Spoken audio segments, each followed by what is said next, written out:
Bom, então, obrigado pelo convite. A ideia é trazer aqui algumas reflexões sobre essa intersecção entre saúde, política de saúde e população LGBTI no Brasil. E eu vou poder fazer isso trazendo mais experiências daquilo que eu vivo, né, que é a minha atuação no terceiro setor. Então, meu nome é Caio, eu sou advogado, sou ativista e atualmente sou diretor de uma ONG baseada em Porto Alegre. Se chama Somos Comunicação, Saúde e Sexualidade.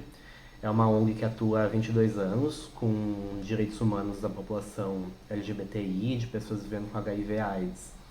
E no decorrer deste percurso institucional, mas também pessoal, né, enquanto ativista, a pauta da saúde ela sempre esteve muito presente. Né? Desde a fundação da ONG é algo muito presente, e a gente já vê pelo nome da organização, né, que tem saúde no nome.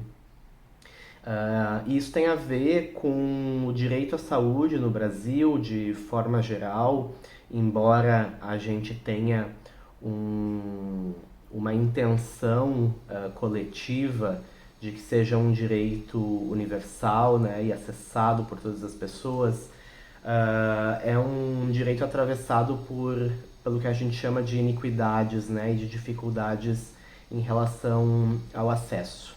E aí, quando a gente fala em acesso, para falar dessas especificidades da população LGBT, aqui no caso, a gente vai ter duas questões primordiais. Uma são aqueles serviços especializados que podem existir ou não em determinado espaço, né? E outro é a questão do acesso em si, né? A esses serviços que são destinados a toda a população. Então, por exemplo, quando a gente fala de saúde da população trans, por exemplo, é bastante comum a gente pensar de uma forma mais reducionista de que a saúde da população trans ela é apenas aquelas questões de saúde restritas ao que a gente pode chamar de processo transexualizador. Então, hormonização, cirurgias de redesignação sexual, por exemplo, né? Claro, isso é algo que está relacionado a essa nossa reflexão aqui sobre o acesso à saúde, porque nós teremos aí diferenças regionais, lugares em que nós teremos esses serviços disponíveis para essas pessoas, cidades em que não vão existir nenhuma forma de cuidado em relação aos processos, né, relacionados à transição das pessoas trans. Mas isso é um desses aspectos. O aspecto que eu gostaria de salientar mais é justamente esse do acesso no sentido mais puro da palavra, né? Ou seja, qual é a possibilidade que as pessoas trans têm, dado o seu contexto no Brasil, de acessar de forma mais plena os serviços de saúde, uma unidade básica de saúde, por exemplo, né? Nós teremos aí questões socioeconômicas que atravessam a vida das pessoas trans no Brasil. Acredito que qualquer pessoa que tenha interesse na pauta tenha conhecimento dessas questões, de como essa população ela é atravessada pela pobreza, né, pela dificuldade de acesso à política de educação, de trabalho e renda, por exemplo, e isso logicamente terá um reflexo, né, na sua possibilidade de acesso ao serviço de saúde.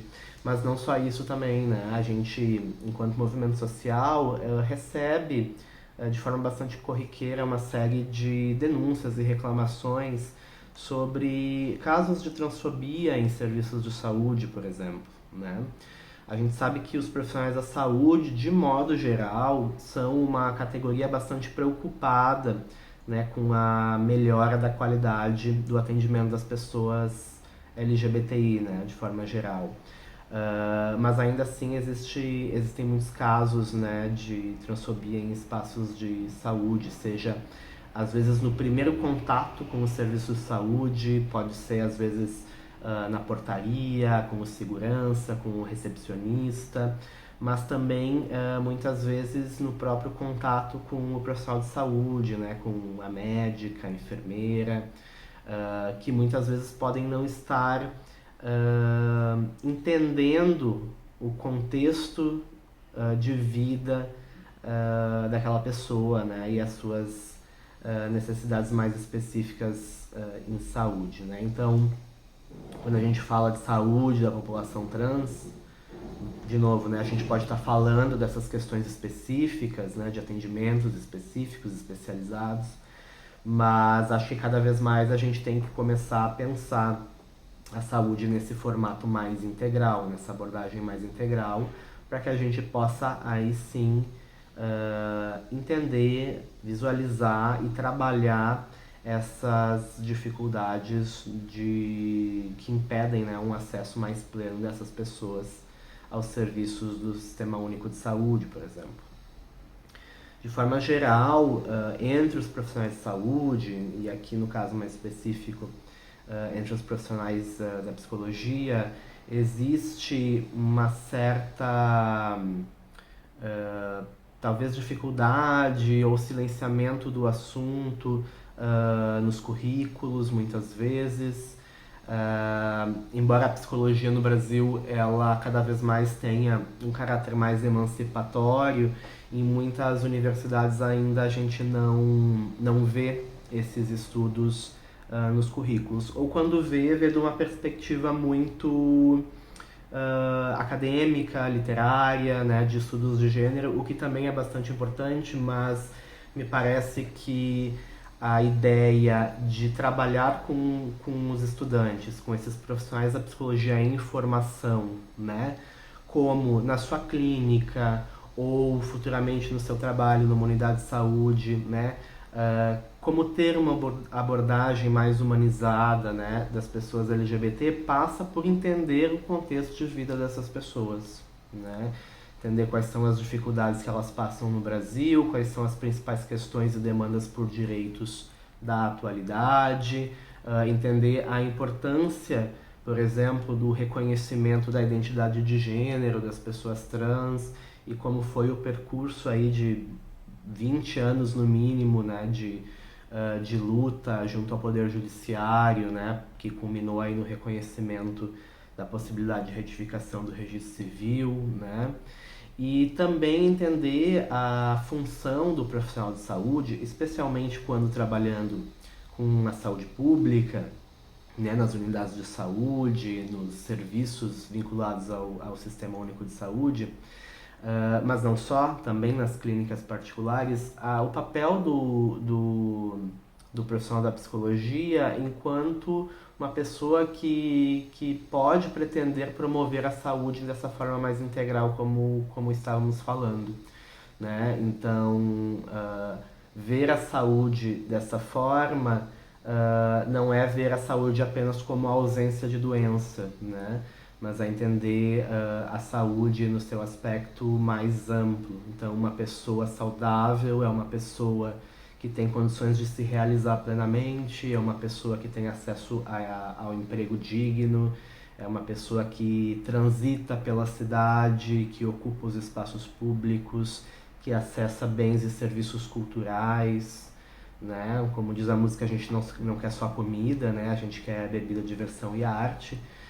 Então, a saúde de forma mais integral, né, abordar a saúde dessa forma, possibilita que a gente possa entender esses sujeitos de forma mais ampla, né, como um todo, né.